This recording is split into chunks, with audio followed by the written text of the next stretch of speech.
ہمارے چھوٹے بچوں کو یہ شعر آتے ہیں اسکول میں سن لیے، لب پہ آتی ہے دعا بن کے تمنا میری. ڈاکٹر اقبال کو وہ جانتے نہیں ہوتے لیکن اشعار سنتے ہیں. اسی طریقے سے عرب کے لوگ حکیم لقمان کی کہاوتیں، حکیم لقمان کے واقعات وہ بچپن سے سنتے تھے. ان کے محاورے ان کو ایک ریسپیکٹیبل پرسنالٹی سمجھتے تھے. بس اس سے زیادہ کچھ نہیں تھا. نبی نہیں تھے وہ، کسی نبی کے صحابی بھی نہیں تھے وہ، کیونکہ قرآن حکیم میں جو سورہ لقمان میں ان کا ذکر آیا تو انہوں نے صرف توحید اور آخرت کا ذکر کیا، کسی نبی کی پیروی کا ذکر نہیں کیا. ورنہ یہ نبی پہ واجب ہوتا ہے کہ جب وہ دین سکھا رہا ہوتا ہے تو وقت کے پیغمبر کی پیروی کا حکم دیتا ہے. وہ ایک عام انسان تھے جو دین فطرت کے اوپر تھے، یعنی انہوں نے نیچر کو آبزرو کیا. یہ فطرت ایک توئیں والی ہوتی ہے، وہ فطرت نیچر ایک ہے تا جہاں پہ کسی پیغمبر کا پیغام نہ پہنچا ہو، لیکن فزیکل فینومینا آف نیچر، قانون قدرت کو، التذکیر بھی لا اللہ کو آبزرو کر کے ایک بندہ اللہ تک پہنچ جائے. اس طرح وہ گاڈ تک پہنچ چکے تھے. ان کی سب نصیحتیں پڑھیں. پہلی نصیحت ان کی کیا ہے؟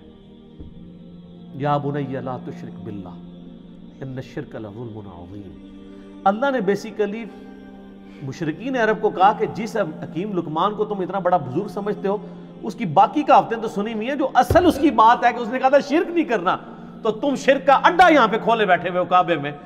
یہ حکیم لقمان کی تمہیں نصیحت نہیں پتا. جس طرح ہم ناسبیوں کہتے ہیں کہ بخاری مسلم میں رفع الیدین کی حدیثیں ہیں تو آل امیہ کے خلاف بھی ہیں، تو یہ حدیثیں نہیں ماننی تم نے. الزامی جواب، اینٹی وینم پھکی کے طور پہ. تو یہ سورہ لقمان اس لیے ان کو ایڈریس کرتی تھی. وہ بچپن سے جانتے تھے کہ حکیم لقمان بہت دانا تھا، بہت عقل مند شخص تھا. تو عقل مند شخص توحید کی دعوت دینے والا تھا، اس کی توحید کی نصیحت تو تم نے بھلا دی ہے، شرک کا اڈا بنایا ہوا ہے کعبے کو. تو اللہ تعالیٰ نے اس لیے ان کے نام پہ صورت رکھی. حبشی النسل تھے، موٹے ہونٹ. حبشی کس طرح کا ہوگا؟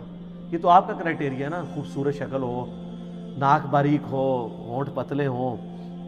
اللہ کے نزدیک تو مسلم شریف کی حدیث ہے اللہ تمہاری شکلوں اور مال کو نہیں دیکھتا، دلوں اور اعمال کو دیکھتا ہے. تو شکلوں کو کیوں دیکھے؟ شکل بنائی کس نے؟ اللہ نے. تو اس نے شکل کو کیوں دیکھنا ہے؟ اعمال کا اختیار آپ کو دیا، اس لیے آپ کے اعمال کو دیکھتا ہے. دل میں اچھائی اور برائی کی تڑپ اور اس کو ایگزیکیوٹ کرنا، اس کا اختیار اس نے آپ کو دیا، اس لیے اس کے اوپر جج کرتا ہے. تو حکیم لقمان کے بارے میں آپ کو اسلام کی جو پہلی تفسیر ہے نا ابن جریر کی، امام طبری جنہیں کہتے ہیں، المتوفا 310 ہجری، انہوں نے تفسیر ابن جریر لکھی ہے. ابن کثیر نے المتوفا 774 ہجری، انہی سے اکثر چیزیں کاپی کی ہیں. تو آپ سورہ لقمان کے تعارف میں جائیں گے، انہوں نے حکیم لقمان کے کافی واقعات لکھے ہوئے ہیں کہ یہ کتنا دانا شخص تھا اور کس طرح یہ اصلاح کرتا تھا. ایک دفعہ ان کے آقا نے ان کو کہا، ایک بکری تھی اور کہا ذبح کر کے اس بکری کے سب سے بدترین جو پارٹس ہیں نا وہ لے آؤ. تو انہوں نے بکری ذبح کی، زبان اور دل اٹھا کے لے آئے. اب پھر ایک بکری اور مالک نے دی اور کہا اس کے سب سے بہترین پارٹس لے کے آؤ. پھر زبان اور دل اٹھا کے لے آئے. مالک نے کہا کہ یہ کیا؟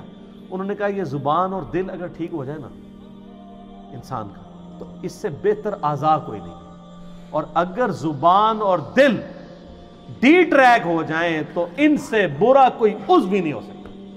یہ جناب حکیم لقمان تھے.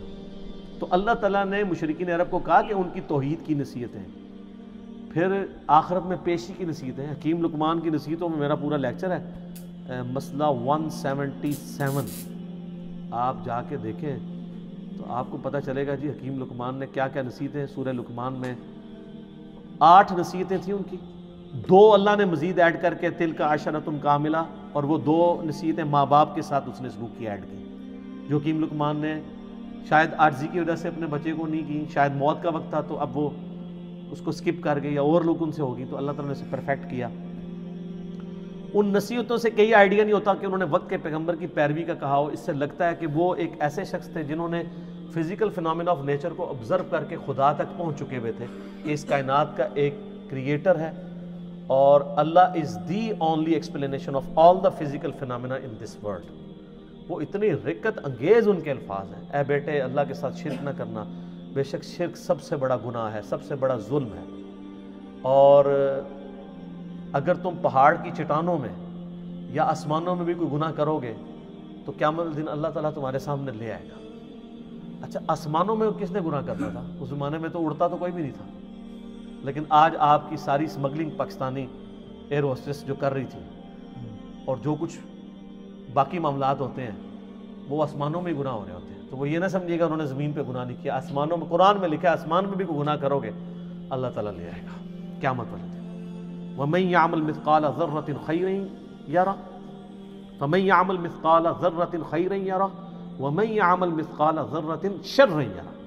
ذرہ برابر نیکی بھی کرو گے وہ بھی لے آئی جائے گی، اور ذرہ برابر گناہ کرو گے وہ بھی قیامت والے دن تمہارے سامنے لا کے رکھا جائے گا. ہاں بھی جواب دو اللہ. تو یہ حکیم لقمان نہ تو کوئی پیغمبر تھے، نہ کسی پیغمبر کے فالوور تھے، نہ کوئی صحابی تھے کسی پیغمبر کے، نہ کوئی تابعی تھے. ایک سلیم الفطرت انسان تھے جو خدا تک پہنچ چکے ہوئے تھے. اور ایسا شخص اہل فطرت کہلاتا ہے، یعنی فطرت ایسا شخص جس تک یہ تا کے ساتھ ہوتا ہے، جس تک وقت کے پیغمبر کی دعوت یا کسی پیغمبر کی دعوت نہ پہنچی ہو. ایسے شخص کے لیے صرف ایک اللہ کو ماننا اور آخرت کا یقین کر لینا کافی ہے. چاہے نبی کی دعوت نہ بھی پہنچی ہو، اس کے لیے بس یہ اتنا اجمالی عقیدہ رکھنا کافی ہے. البتہ جب وقت کا پیغمبر آ جائے پھر اس کو ڈینائی کرے گا تو وہ کافر ہوگا. لیکن ایسے لوگ عموماً ڈینائی نہیں کرتے. اس کی آپ کو نمائندہ مثال بتاتے ہیں.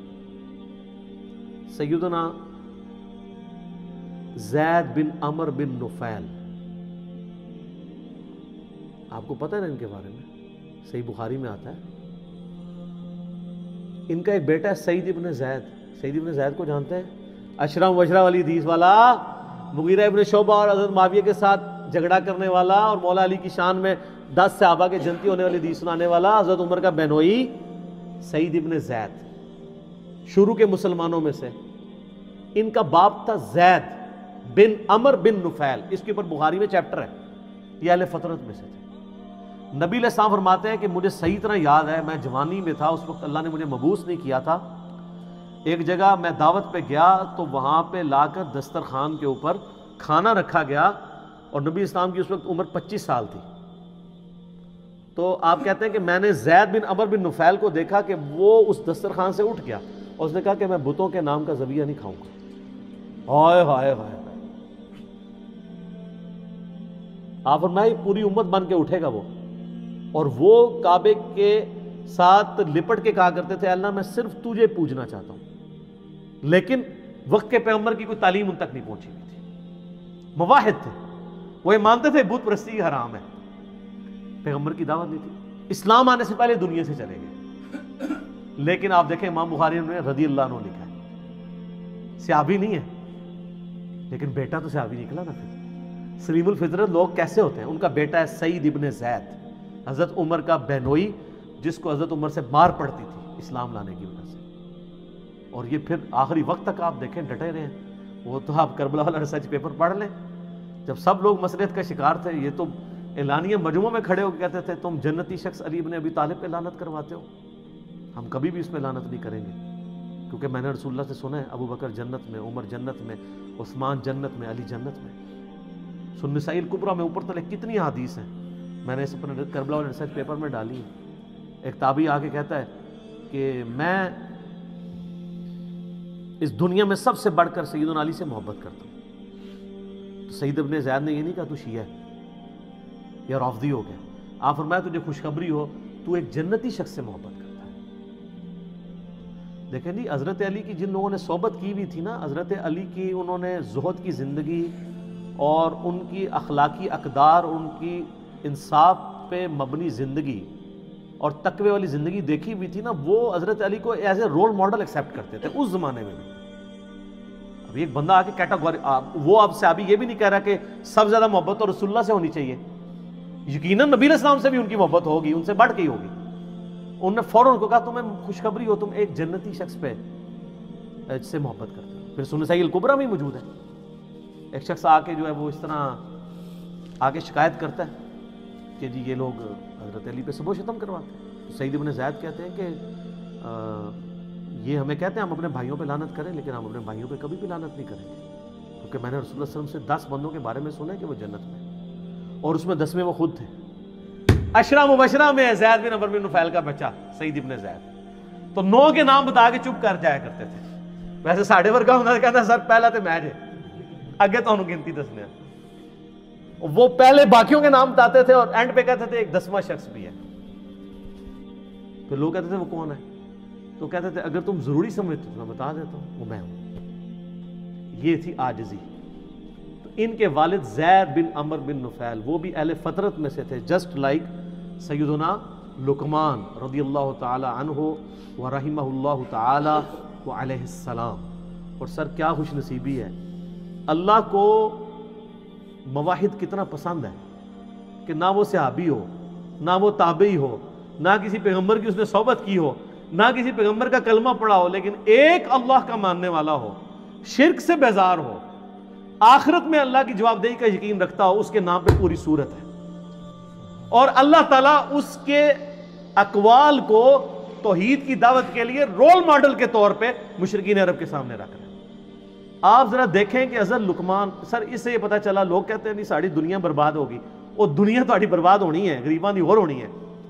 آخرت آپ اپنی دنیا میں بڑے سے بڑے امیر آدمی سے بھی اچھی کر سکتے ہیں، وہ آپ کے اپنے اختیار میں. لقمان نے کر کے بتائیے نا. نہ نبی ہے نہ کوئی صحابی ہے. اگر نبی ہوتے تو کہتے میری پیروی کرنا، نبی تو کہہ کے جاتا ہے. نبی علیہ السلام نے ہمیشہ اپنی پیروی کا حکم نہیں دیا.